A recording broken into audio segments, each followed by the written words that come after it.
ગુજરાત 18 લાઈવમાં આપનું સ્વાગત છે। છોટાઉદેપુર જિલ્લામાં કોંગ્રેસના પૂર્વ અધ્યક્ષ રાહુલ ગાંધી ભારત જોડો ન્યાય યાત્રા લઈને આવવાના છે। ન્યાય યાત્રાને સફળ બનાવવા માટે કોંગ્રેસ દ્વારા મીટિંગ યોજવામાં આવી। છોટાઉદેપુર જિલ્લામાં હવે કોંગ્રેસ સંપૂર્ણપણે તૂટી રહી છે, ત્યારે મજબૂત થવા પ્રયાસ કરી રહી છે। બોડેલી કોંગ્રેસ કાર્યકરોની મીટિંગ યોજવામાં આવી। ન્યાય યાત્રાને સફળ બનાવવા કોંગ્રેસ કાર્યકરો મહેનત કરી રહ્યા છે। આવનાર લોકસભાની ચૂંટણી જીતવા માટે કોંગ્રેસ પણ હવે કામે લાગી ગઈ છે। તૂટતી કોંગ્રેસના બચેલા કાર્યકરો હવે કામે લાગી રહ્યા છે। ચૂંટણી નજીક આવતા હવે કોંગ્રેસ કાર્યકરો મહેનત કરી રહ્યા છે। રાહુલ ગાંધી છોટાઉદેપુર જિલ્લામાં રાહુલ ગાંધી આવવાના હોવાથી યાત્રાને સફળ બનાવવા માટે તૈયારી ચાલી છે।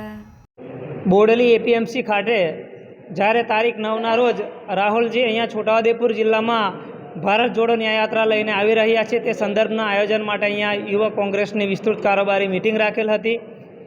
રાહુલજીની ન્યાય યાત્રા શા માટે આવી રહી છે? કારણ કે મણિપુરમાં થયેલી આદિવાસીઓ પર અત્યાચાર, માતાઓ બહેનોને પર થયેલા બળાત્કારો તેમજ આદિવાસીઓને જે એમના હકો અને અધિકારો છીનવાઈ રહ્યા છે, એ હકો અને અધિકારો અપાવવા માટેની આ એક ન્યાય યાત્રા છે। તાજેતરનો દાખલો લઈએ તો છોટાઉદેપુર જિલ્લામાં આદિવાસી બજેટના લગભગ 21 કરોડ જેટલા રૂપિયા નકલી કચેરી, અને તે પણ 3 વર્ષ સુધી ચલાવીને આ ભ્રષ્ટાચાર માજા મૂકી છે। અને નકલી કચેરી હોય, નકલી ટોલનાકા હોય, અને હમણાં 2-3 દિવસ પહેલાં એક પ્રેસ કટિંગ પણ આવ્યું કે નકલી શિક્ષકો પણ હવે પેદા થયા છે। તો આવી ભ્રષ્ટાચારી સરકારને દૂર કરવા માટે જ્યારે ન્યાય યાત્રા લઈને રાહુલજી અહીંયા છોટાઉદેપુર જિલ્લામાં આવી રહ્યા છે, તેના સંદર્ભમાં આ એક મિટિંગ રાખેલ હતી।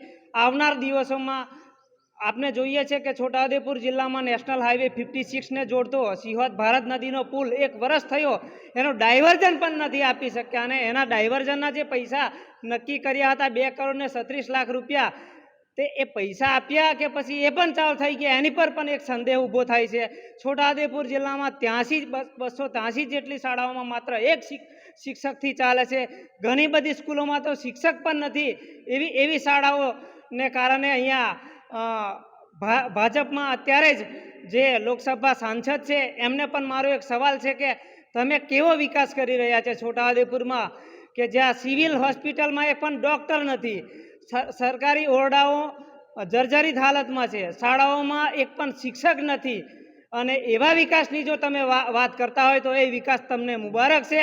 અને 2024માં યુવાનોએ હવે દશા અને દિશા સુધારવા માટે આ લોકસભા છોટાઉદેપુર લોકસભા બેઠક કોંગ્રેસને હવાલે આપવાની તૈયારી કરી લીધી છે, અને એ 2024નું પરિણામ બતાવી આપશે।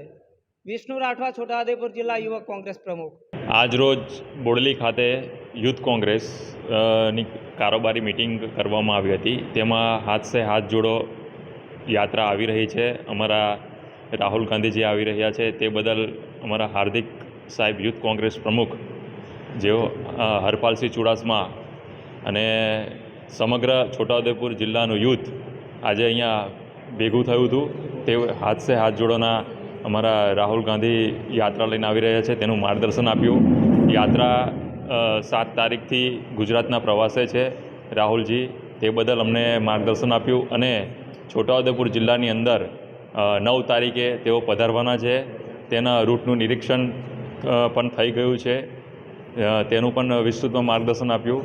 તેથી તમારા મીડિયાના માધ્યમથી મારે છોટાઉદેપુરની જનતાને કહેવું છે કે યાત્રામાં જોડાઈ અને રાહુલ ગાંધી જે ન્યાય યાત્રા કરી રહ્યા છે, તેમાં આપણા આદિવાસી વિસ્તાર પસંદ કર્યો છે, અને આદિવાસીઓના પ્રશ્નો અને એમને આપણે સાંભળવા માટે 9 તારીખે તમે તમારા માધ્યમથી મારે તમામ જિલ્લાની જનતાને અને સમગ્ર આ આદિવાસી જિલ્લાને કહેવું છે કે 9 તારીખે સર્વે રાહુલ ગાંધીની યાત્રામાં જોડાવ। તે માટે આજનું આ મિટિંગનું બોડેલી ખાતેનું આયોજન હતું। આ જ કહેવું છે। અસ્તુ, જય હિન્દ, જય ભારત। મારું નામ જિગ્નેશ રાઠવા, બોડેલી તાલુકા પંચાયત વિપક્ષ નેતા।